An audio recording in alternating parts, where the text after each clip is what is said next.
ಲಕ್ಷ್ಮೀ ಬಾರಮ್ಮ ಬಾರಮ್ಮ ಲಕ್ಷ್ಮೀ ಬಾರಮ್ಮ.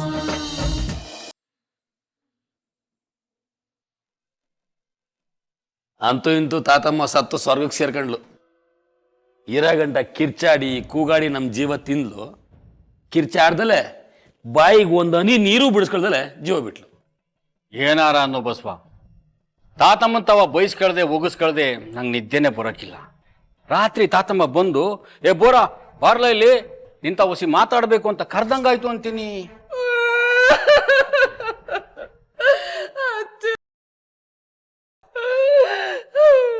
ಅತ್ತೆವ್ವ ಈ ಮನೆ ಬಿಟ್ಟು ನೆಮ್ಮದಿ ಹೋಗಿ ಸಮಾಧಿನಲ್ಲಿ ಮಲ್ಕೊಂಡು ಅವಳು ಹೇಳ್ತಿರೋ ಮನೆ ಪಿಕೋ ಅನಿಸ್ತದೆ.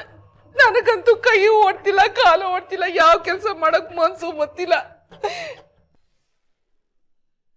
ಅಯ್ಯೋ ಅತ್ತೆವ್ವ.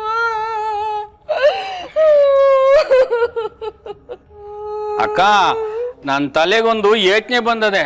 ಅದ್ ಬಂದಾಗಾಯ್ತಿಂದ ತಲೆ ನೋವು ಬಂದದೆ. ತೆಗಿಲ, ತಲೆ ಇರೋ ಗಂಟ ತಲೆನೋವು ತಪ್ಪಿದಲ್ಲ, ಅದೇನಿಸಿ ಅಂತ ಹೊಸಿ ಹೇಳು. ತಾತಮ್ಮನ್ ತಿಥಿ ಮಾಡಿ ಊರವ್ರಿಗೆಲ್ಲ ಊಟ ಹಾಕದ್ ಬ್ಯಾಡ್ವೆ, ಅದು ಕಾಸಲ್ಲಿನ ತರದು ಅಂತ. ತಿಥಿಯ ಮಾಡ್ಲೇಬೇಕು. ತಾತಮ್ಮನ ಆತ್ಮ ಆಕಾಶದಲ್ಲಿ ಅಲಿತಾ ಇರ್ತದೆ. ದೆವ್ವಾಗ ಒಂದ್ ಮೈ ಮೇಲೆ ಇರ್ಕಿದ್ರೆ ಏನ್ ಮಾಡೋದು? ತೆಗಿಲ, ಸುಮ್ನೆ ಏನೇನು ಹೇಳಿ ಎದುರಿಸ್ಬೇಡ ನನ್ನ. ಸಾಲನೋ ಸೋಲೋನೋ ಮಾಡಿ ತಿಥಿ ಮಾಡಿ ಸತ್ತೊಳ್ಳೆ ಸ್ವರ್ಗ ಸೇಸಮ್ಮ. ಇಲ್ಲ ಅಂದ್ರೆ ಊರ್ ಜನ ಸುಮ್ನೆ ಬಿಟ್ಟಾರಿಯೇ, ತಲೆಗೊಂದ್ ಮಾತಾಡ್ತಾರ ಅಟ್ಟೆಯ.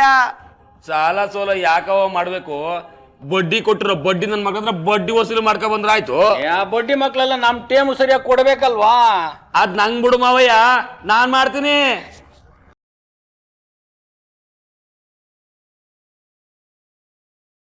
ನಂಜುಂಡ, ನಿಮ್ ತಾತಮ್ಮ ನಿನ್ ಕೈನಲ್ಲಿ ಒಡವೆ ದುಡ್ಡಿನಾರ ಕೊಟ್ಟಿದ್ಲೇನಲ್ಲ? ಅಲ್ಲ ಕಣ್ಲ, ತಿಥಿ ಮಾಡ್ಬೇಕು ಅಂತ ಆಟೋದಿಂದ ಮಾತಾಡ್ತಾನೆ ಇವನಿ. ನೀನ್ ನೋಡಿದ್ರೆ ಗುಂಡ್ಕಲ್ ನಿಂತಂಗ್ ನಿಂತೇ ಇದೀಯಾ, ತುಟುಕ್ ಪಿಟಿಕ್ ಅಂದೇನ. ಇದೇನವ ಹಿಂಗೆ ಹೇಳ್ತಾ ಇದೀಯಾ? ತಾತಮ್ಮ ನಂಗ್ಯಾಕೆ ದುಡ್ಡು ಒಡವೆ ಕೊಟ್ಟೋಯ್ತದೆ? ಅದು ಅಲ್ದೆ ತಾತಮ್ಮ ಏನ್ ಸಾಯ್ತೀನಿ ಅಂತ ಅನ್ಕೊಂಡಿರ್ನಿಲ್ವಲ್ಲ. ಯವ್ವ, ತಾತಮ್ಮ ರುದ್ರಪ್ಪ ಗೌಡ್ರತ ಏನೋ ಮಾತಾಡ್ಬೇಕು ಅಂತಿದ್ಲಂತೆ. ಈ ಊರವ್ರಿಗೆ ಏನ್ ಕೊಟ್ಟೋಳ ಏನ್ ಬಿಟ್ಟೋಳ ಯಾರಿಗ್ ಗೊತ್ತು. ಅವರೇ ಬಂದ್ 7 ಗಂಟೆ ಕಾಯ್ಬೇಕು ಅಷ್ಟೇಯ.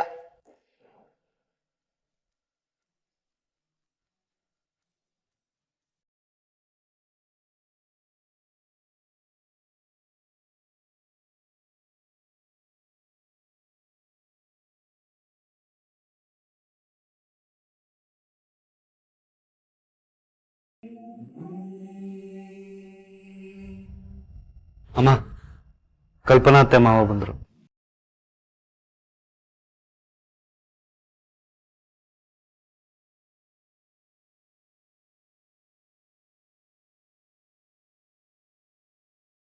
ಹೇಗಿದ್ದೀರಾ ಪಾರ್ವತಿ ಅವರೇ? ಚೆನ್ನಾಗಿದ್ದೀನಿ. ಇದ್ದಕ್ಕಿದ್ದ ಹಾಗೆ ಏನಾಯ್ತು ಅತ್ತಿಗೆ? ಚಳಿಲಿ ಯಾಕೆ ಹೊರಗಡೆ ಬರಕ್ ಹೋದ್ರಿ? ನಮ್ಗೆಲ್ಲ ಎಷ್ಟು ಗಾಬರಿ ಆಗಿತ್ತು ಗೊತ್ತಾ? ಚಂದು ಎಷ್ಟು ಗಾಬರಿ ಆಗಿದ್ದ ಗೊತ್ತಾ?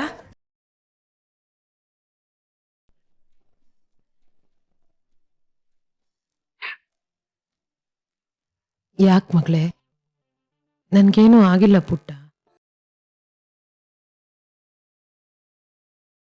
ಚಂದು, ಡಾಕ್ಟರ್ನ ಕೇಳಿದೇನಪ್ಪ, ಯಾವಾಗ ಡಿಸ್ಚಾರ್ಜ್ ಮಾಡ್ತಾರಂತೆ? ಇವತ್ತು ಕರ್ಕೊಂಡು ಹೋಗ್ಬೋದು ಅಂತ ಹೇಳಿದ್ದಾರೆ ತಾತ. ಸಿಸ್ಟರ್ ಹತ್ರ ಏನೋ ಇನ್ಸ್ಟ್ರಕ್ಷನ್ಸ್ ಹೇಳ್ತೀರಂತೆ. ಪಾರ್ವತಿ, ನೀನು ಆತಂಕ ಪಡೋ ಅಗತ್ಯನೇ ಇಲ್ಲಮ್ಮ. ಇಡೀ ಫ್ಯಾಮಿಲಿ ನಿನ್ನ ಜೊತೆಗಿದೆ, ಆಯ್ತಾ? ನೀವೆಲ್ಲ ಇರ್ಬೇಕಾದ್ರೆ ನಂಗೇನ ಆತಂಕ ಮಾವ. ಚಂದನ್ ಅವರೇ, ನೀವು ನಿಮ್ಮ ತಾಯಿನ ಮನೆಗೆ ಕರ್ಕೊಂಡು ಹೋಗ್ಬೋದು. ಆದರೆ ಒಂದು ಕಂಡೀಷನ್, ಅವ್ರಿನ್ನೂ 1 ತಿಂಗಳು ಬೆಡ್ ರೆಸ್ಟಲ್ಲಿ ಇರಬೇಕು. ಆಮೇಲೆ ಅವ್ರನ್ನ ಜಾಸ್ತಿ ನಡಿದೇ ಇರೋ ಹಾಗೆ ನೋಡ್ಕೊಳ್ಳಿ. ಯಾರಾದರೂ ಒಬ್ರು ಅಸಿಸ್ಟೆಂಟ್ ಇದ್ರೆ ತುಂಬ ಒಳ್ಳೆಯದು. ಅಮ್ಮನ್ನ ನಾನೇ ನೋಡ್ಕೋತೀನಿ sister. Thank you very much. Okay.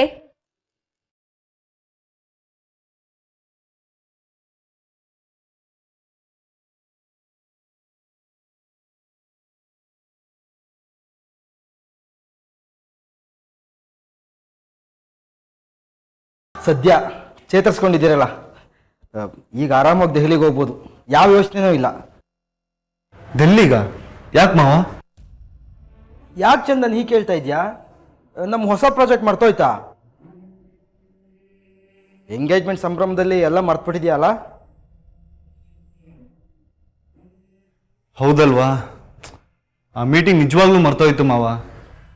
ಒಂದು ಕೆಲಸ ಮಾಡಿ, ಆ ಮೀಟಿಂಗ್ ನೀವೇ ಅಟೆಂಡ್ ಮಾಡಿ, ಇಲ್ಲಾಂದರೆ ಕ್ಯಾನ್ಸಲ್ ಮಾಡಿಬಿಡಿ. ಏನು ಚಂದು ಹೀಗೆ ಹೇಳ್ತಿದ್ಯಾ? ಹುಡುಗಾಟ ಆಡ್ತಿಲ್ಲ ತಾನೇ? ಇಲ್ಲ ಮಾವ, ತುಂಬ ಸೀರಿಯಸ್ ಆಗಿ ಹೇಳ್ತೀನಿ. ಅಮ್ಮನ್ನ ಈ ಸ್ಥಿತಿಲಿ ಬಿಟ್ಟು ನಾ ಎಲ್ಲೂ ಹೋಗಲ್ಲ. ಅಮ್ಮನ ಬೆಡ್ ರೆಸ್ಟ್ ಮುಗಿಯೋ ತನಕ ನಾನು ಬೇರೆ ಯಾವ ಕೆಲಸನೂ ಮಾಡಲ್ಲ.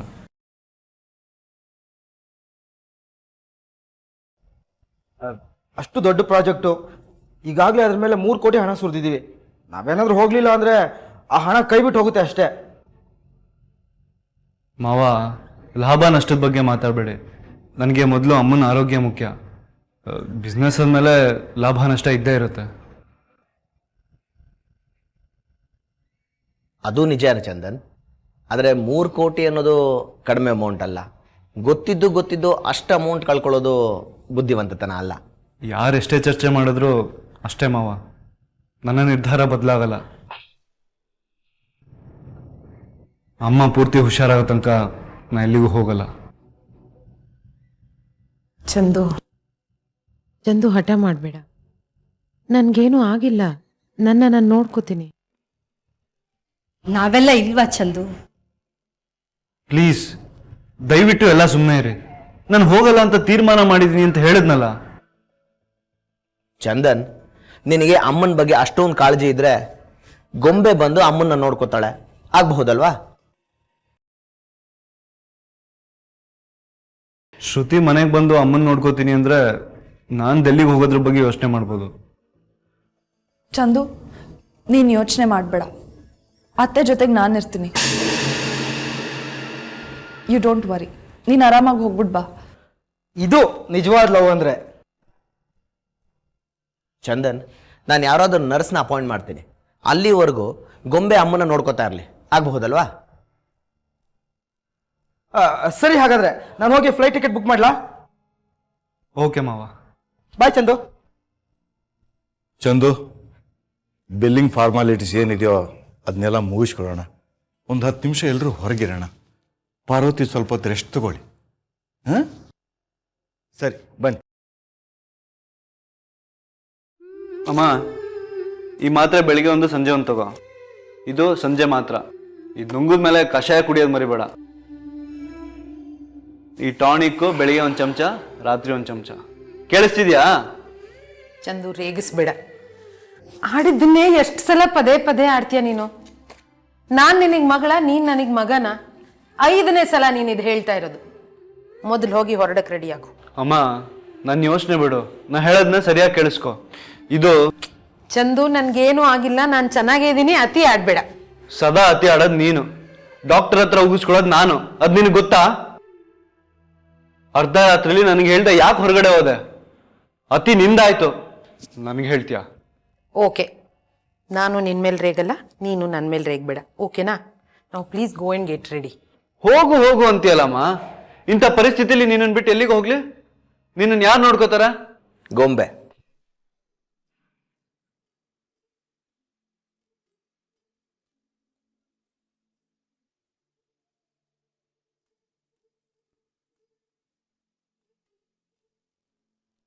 ನಿನ್ನ ತಾಯಿನ ನನ್ನ ಮಗಳು ನೋಡ್ಕೋತಾಳೆ, ಅಂದ್ರೆ ಸೊಸೆ ಅತ್ತೆನ ನೋಡ್ಕೋತಾಳೆ.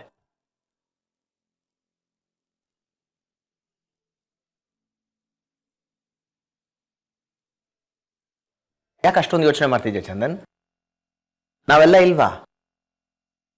ಮಾವ, ನಾವೆಲ್ಲ ಒಟ್ಟಿಗಿದ್ದು ಅಮ್ಮಂಗೆ ಈ ರೀತಿ ಆಗಿದೆ ಅಂದಮೇಲೆ ಅಮ್ಮನ್ನ ಬಿಟ್ಟು ಹೋಗೋಕ್ಕೆ ಭಯ ಆಗ್ತಿದೆ ನನಗೆ. ಚಂದು, ನಾನಿರುವಾಗ ಭಯ ಯಾಕೆ? ಕೆಲವು ಸಲ ನಾವು ಅನ್ಕೊಳ್ದಿರೋದೆಲ್ಲ ಆಗ ಹೋಗುತ್ತೆ. ನಾನು ಬಂದಿದ್ದೀನಿ, ನಿನ್ನ ಜಾಗದಲ್ಲಿ ಇರೋದಕ್ಕೆ ನಾನು ಬಂದಿದ್ದೀನಿ.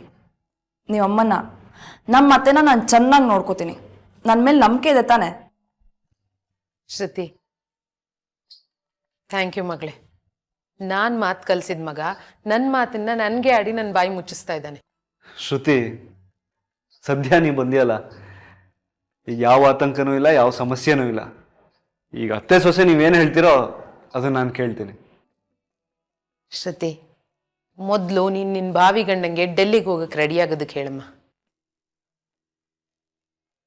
ಚಂದನ್, ಹೋಗಿ ರೆಡಿಯಾಗಿ. ಒಂದು ನಿಮಿಷನೂ ಯೋಚನೆ ಮಾಡಬೇಡ. ನನ್ನ ಮಗಳು ನಿನಗಿಂತ ಚೆನ್ನಾಗಿ ನಿನ್ನ ತಾಯಿನ ನೋಡ್ಕೋತಾಳೆ. I promise for that. ಸರಿ ಮಾವ, ಈಗ ನೆಮ್ಮದಿಯಿಂದ ಹೋಗ್ತೀನಿ.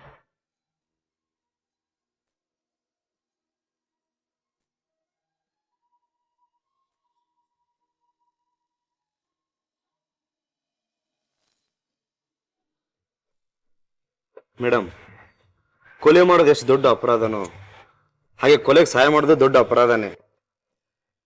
ಅಕಸ್ಮಾತ್ ಸಿಕ್ಕಾಕೊಂಡ್ರೆ ಸಾಯೋ ತನಕ ಜೈಲು, ಜೀವ ಹೋಗೋ ತನಕ ನೇಣು. ಗೊತ್ತು ತಾನೆ? ನೀನು ನನಗೆ ಕಾನೂನು ಹೇಳ್ಕೊಡಕ್ ಬರ್ತೀಯಾ? ತಪ್ಪು ಮಾಡೋಕ್ಕೂ ಮೊದಲೇ ಮುನ್ನೆಚ್ಚರಿಕೆಯಿಂದ ಮಾಡ್ಬೇಕು ಮೇಡಮ್. ತಪ್ಪು ಮಾಡಿ ಸಿಕ್ಕಾಕೊಳ್ಳೋದು ಬುದ್ಧಿವಂತನಲ್ಲ. ಯಾವುದೇ ಕಾರಣಕ್ಕೂ ಇದನ್ನ ನಾನು ತಂದ್ಕೊಟ್ಟೆ ಅಂತ ಯಾರಿಗೂ ಗೊತ್ತಾಗ್ಬಾರ್ದು. ನೀನು ನನ್ನನ್ನ ಅವಿವೇಕಿ ಅನ್ಕೊಂಡಿದ್ಯಾ? ಈ ಸ್ಪ್ರೇನ ಎಲ್ಲಿಂದ ತಗೊಂಡ್ ಬಂದೆ? ಇದಕ್ ಬಿಲ್ ಇದೆಯಾ? ನಾನು ಇದನ್ನ ಕಾರ್ಕಳ ಮೆಡಿಕಲ್ ಶಾಪಲ್ಲಿ ತಗೊಂಡೆ. ಬಿಲ್ ಹಾಕ್ಸಿಲ್ಲ. ಒಂದೇ ಒಂದ್ಸಲ ಇನ್ಹೇಲ್ ಮಾಡಿದ್ರೆ ಸಾಕು ಮೇಡಮ್. 2 ನಿಮಿಷ 14 ಸೆಕೆಂಡಲ್ಲಿ ಜೀವ ಹೋಗುತ್ತೆ. ಅಷ್ಟು ಕಡು ವಿಷಯ ಇದು. ಇದನ್ನ ರೀಪ್ಲೇಸ್ ಮಾಡಿದ್ರೆ ಸಾಕು. ಆದ್ರೆ ರೀಪ್ಲೇಸ್ ಮಾಡೋಕ್ಕೂ ಮುಂಚೆ ತುಂಬಾ ಹುಷಾರಾಗಿರ್ಬೇಕು ಮೇಡಮ್. ಫಿಂಗರ್ ಪ್ರಿಂಟ್ಸ್ ಬೀಳ್ದಾರೆ ನೋಡ್ಕೋಬೇಕು. ನೋಡು, ಅದನ್ನೆಲ್ಲ ನಾನು ನೋಡ್ಕೊಳ್ತೀನಿ. ಆದ್ರೆ ಈ ಸ್ಪ್ರೇನ ನೀನ್ ನನಗ್ ತಂದ್ಕೊಟ್ಟೆ ಅಂತ ಏನಾದ್ರೂ ನೀನು ಹೊರಗಡೆ ಬಹಿರಂಗ ಪಡಿಸಿದ್ರೆ ನಿನ್ನ ಜೀವನ ರಣರಂಗ ಆಗೋಗುತ್ತೆ. ಹುಷಾರ್. ಮೇಡಮ್, ಈ ಸತ್ಯ ಸಾಯೋ ತನಕ ಶಾಶ್ವತವಾಗಿ ನನ್ನ ಜೊತೆ ಇರುತ್ತೆ, ನನ್ನ ಜೊತೆನೆ ಸಮಾಧಿ ಆಗುತ್ತೆ ಮೇಡಮ್. ನಿನ್ನ ಅಕೌಂಟ್ಗೆ ದುಡ್ಡು ಬಂದು ಬೀಳುತ್ತೆ. ನೀನೇನು ಹೊರಡು.